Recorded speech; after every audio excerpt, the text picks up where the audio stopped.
ألم تر أن الله أنزل من السماء ماء فسلكه ينابيع في الأرض ثم يخرج به زرعا مختلفا ألوانه ثم يهيج فتراه مصفرا ثم يجعله حطاما إن في ذلك لذكرى لأولي الألباب أفمن شرح الله صدره للإسلام فهو على نور من ربه فويل للقاسية قلوبهم من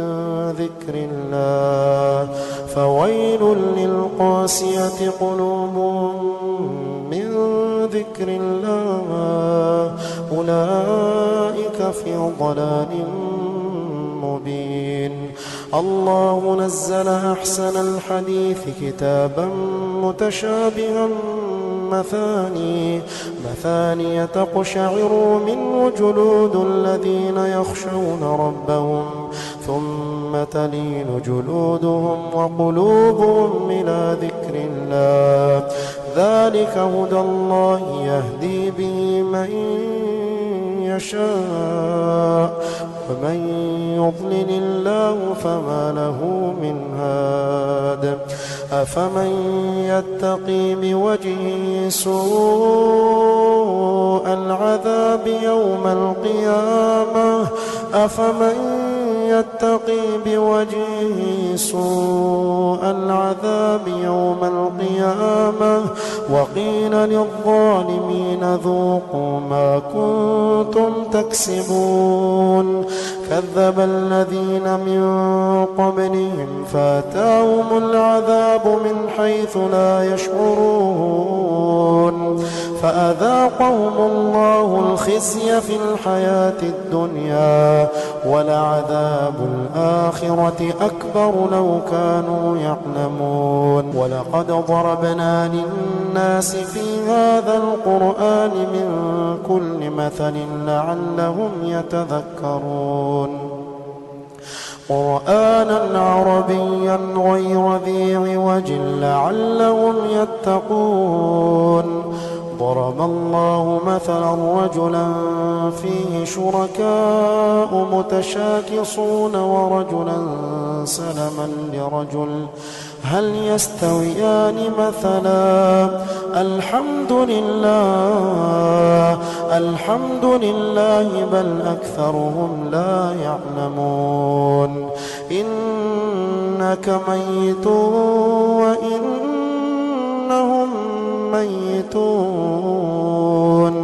ثم إنكم يوم القيامة عند ربكم تختصمون فمن أظلم ممن كذب على الله وكذب بالصدق إذ جاءه أليس في جهنم مثوى للكافرين والذي جاء بالصدق وصدق به أولئك هم المتقون لهم ما يشاءون عند ربهم ذلك جزاء المحسنين ليكفر الله عنهم أسوأ الذي عملوا ويجزيهم أجرهم بأحسن الذي كانوا يعملون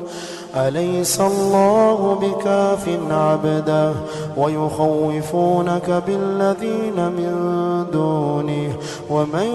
يضلل الله فما له من هاد ومن